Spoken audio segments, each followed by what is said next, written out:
Welcome to Gabe's Cave. I'm Darren. I'll be your host today, but before we get started, let's thank our sponsor. That's RPG, rpghiring.com. They're building people, changing lives. If you're looking for a new career, make sure you check them out.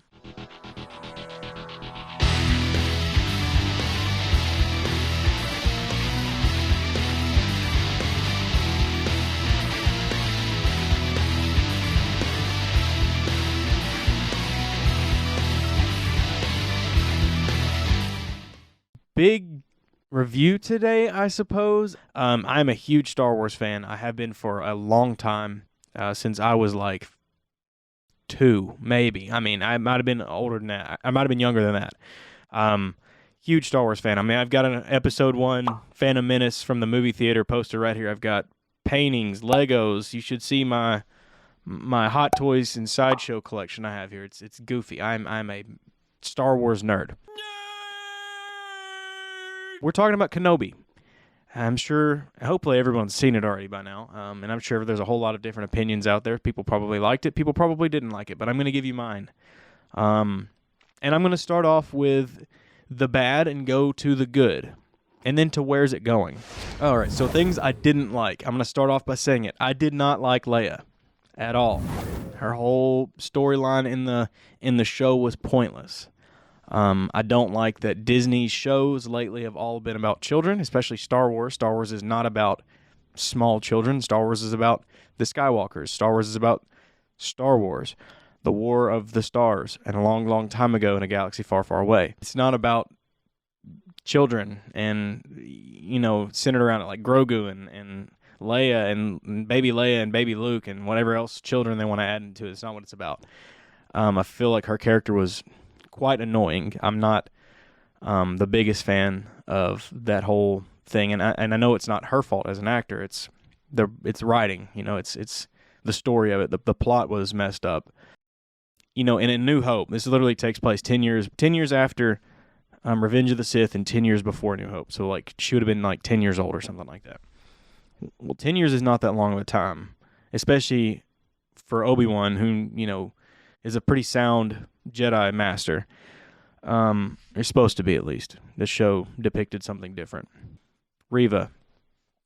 Man, not that she's a bad actress, but her center of attention, I want to be the biggest, baddest Sith. You're not. Didn't do it for me. I think she was a little in your face too much, more than a Sith should be. Sith are typically quiet. And maybe, because she was a Jedi once and she was just pretending to be a Sith, maybe she was like overdoing it. I'm not the biggest fan of her character. I know she went on, I read something somewhere that she wanted maybe her own spinoff show. Pretty sure Kenobi was her spinoff show. It was more about her than it was about him. I don't really like Haja, the fake Jedi, comedic. It didn't do it for me. There was a lot of other things, but I'm not going to sit and harp on all the things I didn't like. The show was not my favorite. I think there was a lot of plot holes. They didn't even de-age Anakin. They didn't. There could have been more there. The fight between him and Anakin towards the end, multiple times, but towards the end there, like it was almost unnecessary as well. They're not supposed to have seen each other for 20 years. Like Anakin, as far as Anakin or Vader knows, Obi-Wan's dead. He doesn't know that. Like after Order 66, Yoda and Obi-Wan, nobody knows. They're not supposed to know. The last in A New Hope when they meet and Darth Vader or Anakin slices Obi-Wan turns into a Force ghost. He literally he just lets it happen. Vader literally says, "Last time we met, you were the master. Well, I'm the master now." It's fitting for the show because Obi-Wan goes Super Saiyan, starts throwing rocks and crazy, and it just wasn't real Star Warsy to me. I didn't feel it. It felt more like a Star Trek movie.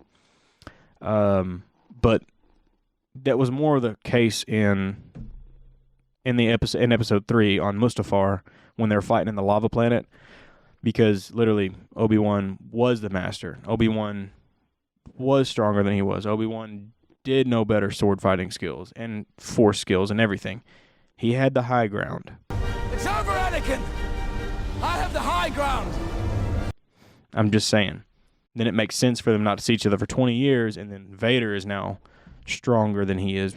You know, Vader's part machine, and Obi-Wan's been sitting on a rock for the past 20 years. Let's go on to the next thing here. Things I would have changed. The whole story, a lot of characters, most of it. I think that the last 5 minutes of last 2 minutes of the last episode where he's going through the desert, he like says goodbye to Luke, and he's like going on his lonesome walk through the desert. That's literally what was supposed to happen through this whole thing. For the 20 years he was set to be on Tatooine, he was supposed to be doing that. Things I did like, so you guys don't think I just hated the entire show. I loved the Grand Inquisitor. I thought he was a good character. It was fitting when he died at first. I'm air quoting here because he didn't die. I immediately knew something was wrong because this literally takes place before Rebels, and he's the main bad guy in Rebels. So, like, you know he's not dead, just like you know nothing's going to happen to Luke, and nothing's going to happen to Leia, and nothing's going to happen to Obi-Wan. I like the fifth brother, played by Sung Kang. If anybody doesn't know or didn't realize that, and you've seen Fast and the Furious, he was Han from Tokyo Drift. It's completely weird and change of pace for his type of acting. I think it was really cool. I liked his character. I love that they brought James Earl Jones back as the voice of Vader, and hopefully continue to do, and I don't know why you wouldn't do that. I loved Roken, which I believe is O'Shea Jackson. I don't remember his name. I liked his character a lot. I think they could do more with him throughout Star Wars. They can have him in different stuff. I don't know how they would do it, but I think he'd be a good character. I love that they brought back Bail Organa, the original actor. Don't remember his name either. Jimmy something maybe? I'm not sure.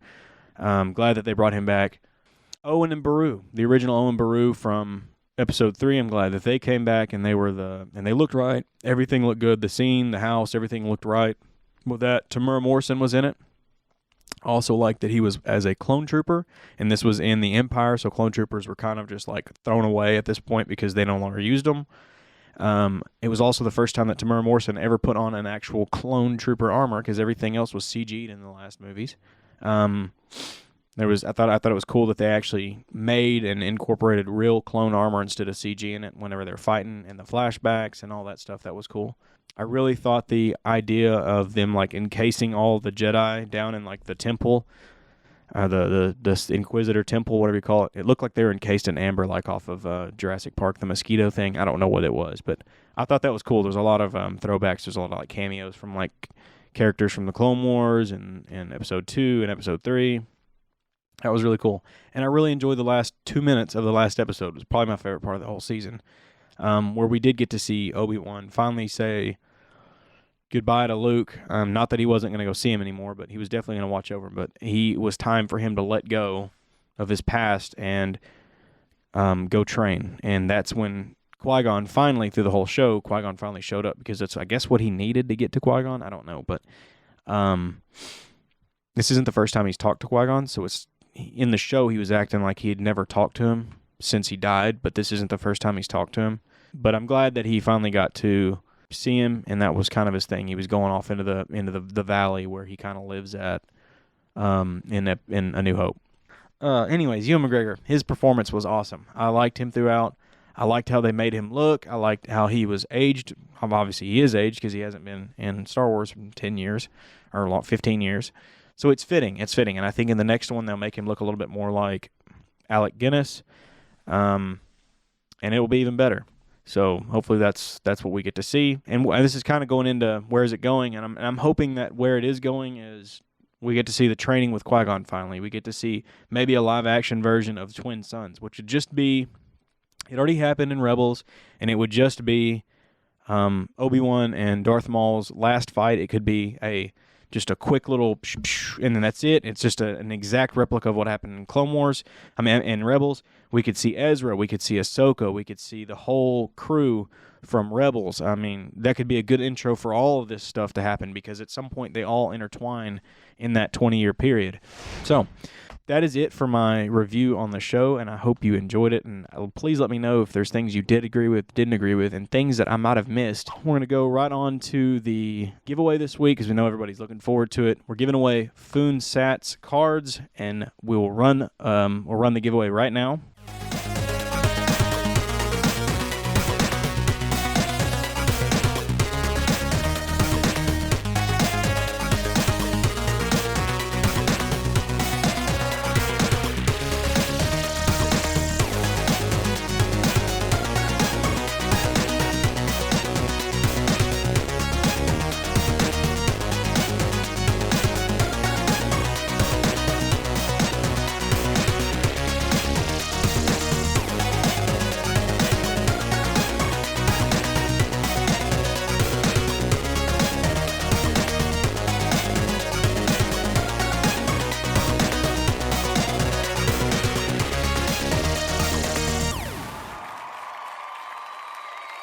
congratulations to the winners, all 10 of you. We hope you love them. And the loot box winner, we never forget you. All right, now on to the artist spotlight of this week, and that is Carolyn Craggs. And we hope you enjoy our interview. Carolyn, thank you for doing the interview with us, and thank you for being a part of Gabe's Cave. Everybody, hope you enjoy it.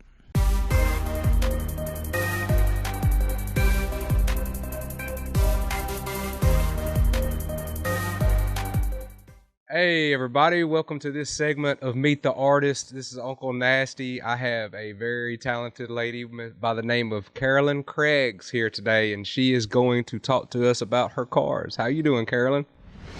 I'm good, how are you? I'm good.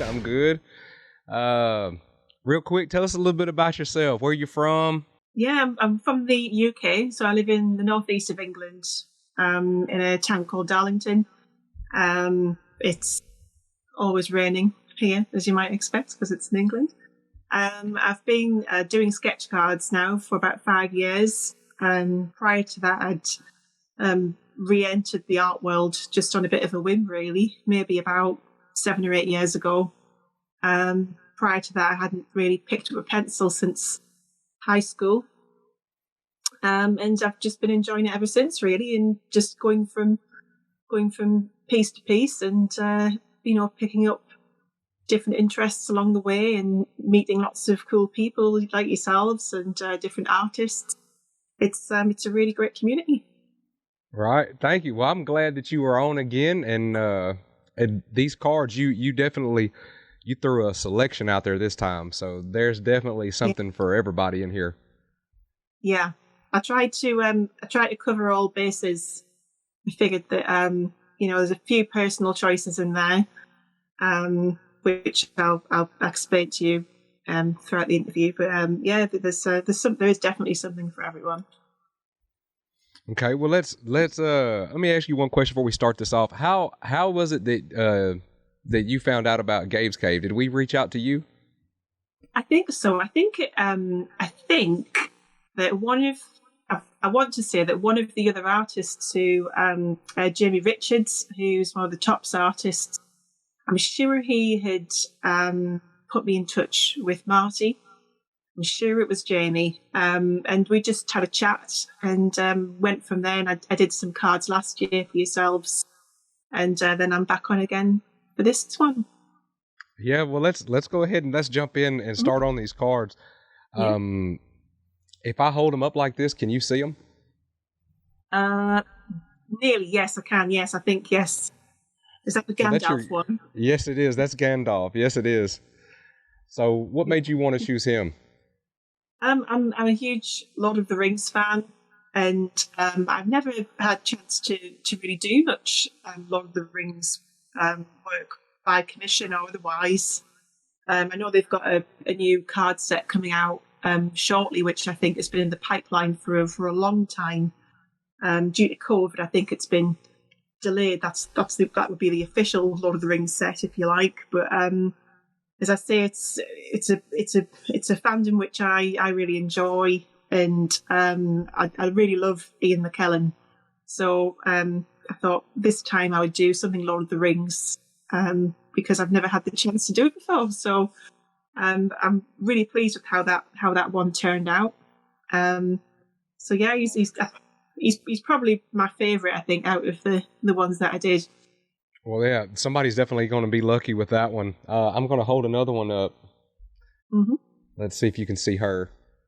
Oh yeah, Sally from Nightmare Before Christmas. Yeah, and we know, and that is Misty. She loves Nightmare Before Christmas. That's Marty's. Oh, wife, does she really? Yeah, so she's gonna be jealous that she doesn't get to keep that one. Oh, well, last year I did Jack and I did Zero. Yep. So I figured that I would continue the theme and do a Sally this time round. So you viewers that are watching this interview, if you had the chance to win that Jack or Zero last year, then here's your chance right here. That's right. Yeah. She's a really fun character. I'm a huge Tim Burton fan. So I have to always do something Nightmare Before Christmassy, just because it's one of my most favourite films. Did you get a chance to see the Cole Hayes Nightmare Before Christmas kind of homage cover to the the Ferryman Origins books where there was a Gabe's Cave exclusive? No, I didn't. We'll have to make sure. No. We'll have to make sure you get able to see that. It's pretty cool. Oh, cool! That's good. This is probably my favorite out of your set, but that's just because I'm that kind of person. That's Beetlejuice. Yeah. Is that Beetlejuice? Beetlejuice. Yeah. I've got a I don't know if you can see it. I've got a skateboard that I painted of Beetlejuice just over my shoulder. Oh, I do. I see it back there. Yeah, it's like a duo. So you've got Beetlejuice at the top and Lydia at the other end from the wedding scene, which is really cool. Again, it's just I'm a huge Tim Burton fan, and I've never really had a chance to do anything from Beetlejuice. So I'm trying to cover, most of the stuff that's it's a personal choice for me, like I say. And I think it's, Michael Keaton's had a bit of a revival in recent years, hasn't he? He's really come back in a big way. And I love his acting, and I'm really pleased that, he's getting some exposure. So it's only right that I put him on a sketch card, really, isn't it? Yep, and it's a good-looking card. Let's move on. I'm not familiar with this guy. Is this Big Head? It's Big Mouth. Big Mouth. I was close. Big Mouth. I was close. I was close. No, I haven't seen it. I've heard that it's good though. Oh. You must like it because you put it on a card. Yeah, right. So for people who don't know what Big Mouth is, it's a Netflix animation, and it's about a bunch of kids who are going through puberty, and they're hormone monsters. Are in the show, and they are basically governed by their hormone monsters. So they act out and do all of these things because of their hormones, because they're kind of entering, that time of their lives. And it's a show that me and my boyfriend watched during COVID. Yeah. During the pandemic. And we loved it. We thought it was so funny. Yeah, I don't think I've seen this before, but I knew that I recognized this kid from somewhere, and I was like, Big Head? Big Mouth. I was close. Big Mouth. I was close. You have to watch it. Now, I know you like Star Wars. Right. And Darren, I don't know how he let this one get out to people. This card is so cool. That's Anakin Skywalker. I do a lot of sketch cards for top Star Wars products.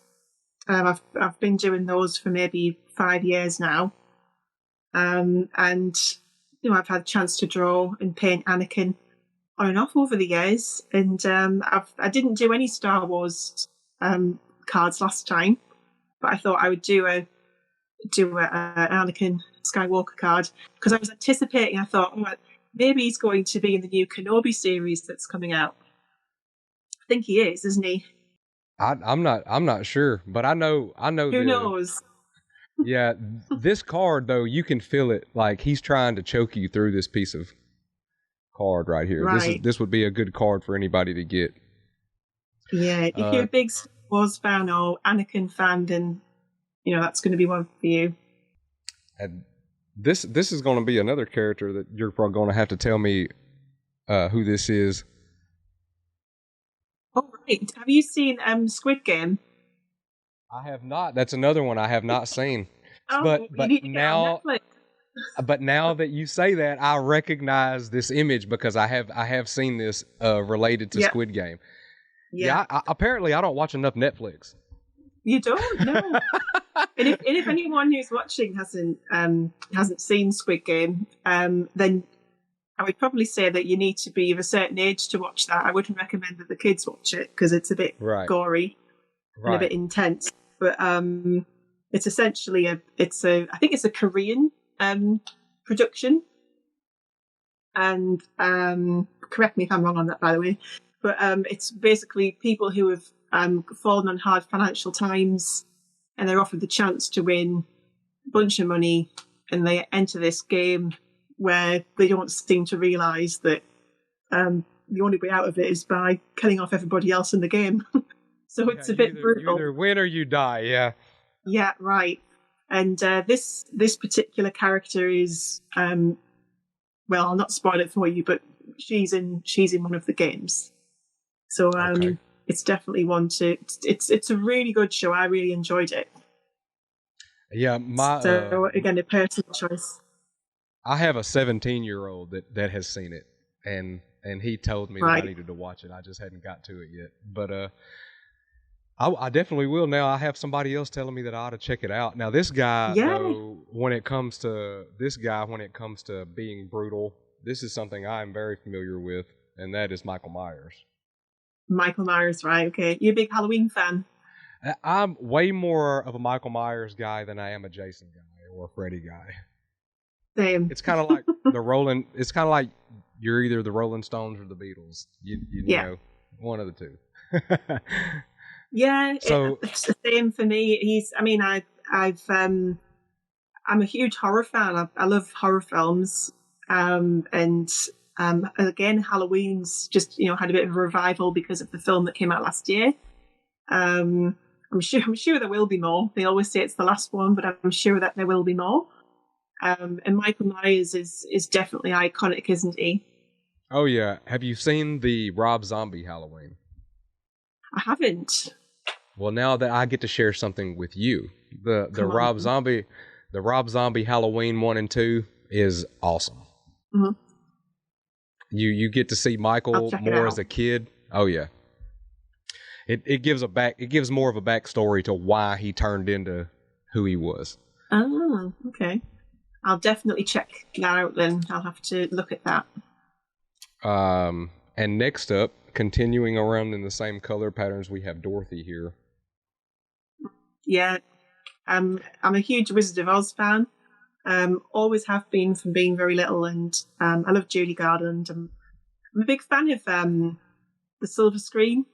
All the Yes. old actors and actresses from the 30s, 40s, 50s Hollywood, and I've one of the pieces of artwork that I did that originally got me back into art in the last 7 or 8 years was by drawing some of the Wizard of Oz characters. So, but I've never done a lot of Dorothy. So I figured that maybe for this one I would do her as a pencil sketch. Last time I did a Sean Connery as James Bond, so I figured she was an appropriate choice for this one. And this is such a really nice card. The detail that you put in it would just be in a pencil sketch. I mean, it is a really nice card. It's definitely one of my most favorite films. It's timeless for me, and I used to always draw in graphite. That was what I primarily worked in. Over the years, I've transitioned into color pencil more, and paint. I probably paint more now than I ever did than anything else. So it's always nice to kind of go back to your roots and do something in graphite. That somebody out there, there's way too many of Wizard of Oz fans that there won't be people fighting over this card. I'm sure it'll be one of the top choices. They're serious fans as well, Yeah. Now I know this is a Pokemon guy, and I would, and if I had to give him my own name, it would be the Fluffy-tailed Fox. That's here's the thing: is that there are 2 cards in the set that are Pokemon. Oh, I know And- Pikachu. Pikachu's, everyone knows Yeah. Pikachu, don't they? And I did those because my partner's little boy, Okay. he's only 5, and he's just recently really in a big intense way got into Pokemon. So 95% of the conversations in our house are about Pokemon when he's here. So that's all we ever really talk about with him is Pokemon. So I figured that I would do 2 cards as a surprise and show him, because I knew he would really get a bit of a buzz out of those. And he's like, can I keep them? I said, so unfortunately no, but we can make other ones that you can keep at home. That's right. So yeah, the one that you held up is Evie. Evie, the fluffy-tailed fox. Yeah, and who's one of his favourite Pokemons. And of course Pikachu, because everyone loves Pikachu. Everybody knows Pikachu. If you don't even know what a Pokemon is, you at least know who Pikachu is. That's right. I have been learning more and more since we got our new video editor in, Miss Allie. Hey, Allie. She knows a lot about Pokemon, and I listen when they talk about it. I know more about Magic cards and stuff like that, Magic the Gathering, than I do about Pokemon. But I'm learning. Right. And you're right. Kids freak out about Pokemon. If I had a 50 cents for every time I heard Charizard this week, I'd have enough money to quit and retire probably. Yeah, we hear it's all Charizard, Eevee. Yeah. This evolving into that, and I didn't really know a lot about Pokemon until he got into it. So we've kind of just been drowning in Pokemon in this house. But he absolutely loves it. He just loves everything. He's got the cards that he collects, all of the stuffed toys. His room's just covered in posters and everything. He's really gone into it in a big way. There's way worse stuff to be in than Pokemon, I imagine. Exactly. Yeah. Yeah. He's not out causing trouble. He's just he's just talking about Pokemon all the time. So yeah, that's right. It's fun. Well, Miss Carolyn, look, plug yourself. Tell everybody where they can go check you out on social media, where they can find you, and is your one of the most important questions, I guess, would be, is your commission list open? If we had viewers that wanted you to do something for them. Well, I would like to do commissions at the moment, but I'm due to have a baby in 2 weeks' time. Well, that's right. Yeah, we know. Congratulations ahead of time. Thanks. So I'm going to be a little bit busy. I will reopen my commission list, hopefully in time for Christmas, depending on how it goes. Are you going to have a little boy or a little girl? Or do you know? Boy. A little boy. Yeah. Another Pokemon fan in the making, I've got no doubt. That's right. So, yeah. So hopefully before Christmas, I'll be able to open up commissions again. I'm just in the process of finishing off the last handful of commissions that I've been on with for a while due to one thing and another during the pregnancy. So in terms of social media, though, you can catch up with stuff that I do on there. I'm on Facebook. You can search for me on Facebook, just under my own name. Or you can look me up. Yeah. Or you can look me up on Instagram. Instagram is CJC_artist. So that's Charlie Juliet Charlie _artist. And you can look me up on there, and I do post things from time to time. I've been a bit lax because of the pregnancy recently, which has been a bit difficult at times for me. But as I say, by the end of the year, I'm really hoping that I'll be able to take on some commissions, and next year I've got a bit of a plan, so I can jump back into art with a bit of a bang. So I'm looking forward to it. Yeah. Well, we appreciate you once again jumping on these cards, and I hope to see you in many years to come on our projects. Is there anything else? Is there anything else you'd like to say? Just if everybody would like to, come and check out my social media. And obviously, if you haven't already done so, then they should be following yourselves and subscribing to your channel, and following you on Facebook and YouTube, etc. And if you live locally, I know you've got the new store, haven't you? Mm-hmm. Yes, ma'am. Should be going to the store. It's a bit far for me to get there, but maybe one day. Yeah, maybe one day. You get the new baby with some sea legs when they can. Yeah. Yeah. Well, Miss I'll Carolyn, bring we them with me. appreciate you. Yeah, absolutely. Yeah, please do. Bring the whole family, the whole squad. The more the merrier. Yeah. But we appreciate you coming on, and we will link up with you next time.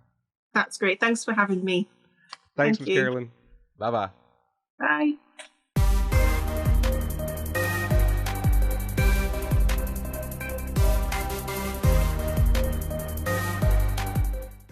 We thought it was very fitting to put her on with this this episode because there was the Anakin doing the Force choke, mainly that one because it's just so fitting with Kenobi. But a lot of other good cards there and some ones that I would love to have myself, and we hope you enjoyed the interview as well. And if you're wondering how do you win one of these cards, all you got to do is subscribe and click that first link in the description, the giveaway link.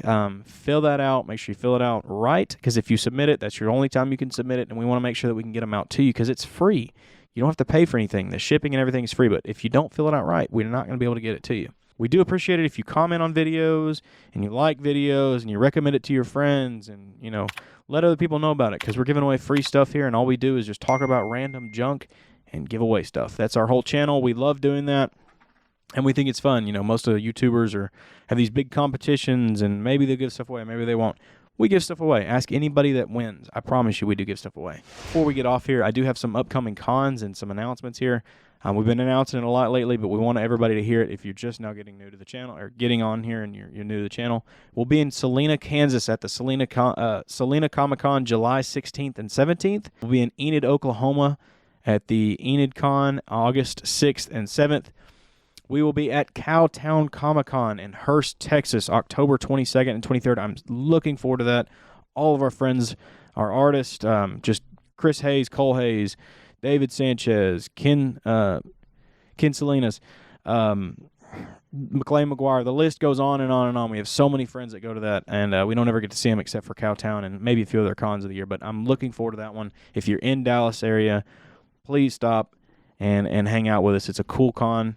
You won't regret it. And that's it for the cons. Hope you enjoyed everything. Hope you enjoyed my review. Remember, let me know how I did. Let me know something you did or didn't like about the show. And please, don't be too hard on me. It hurt my feelings. We'll see you next time.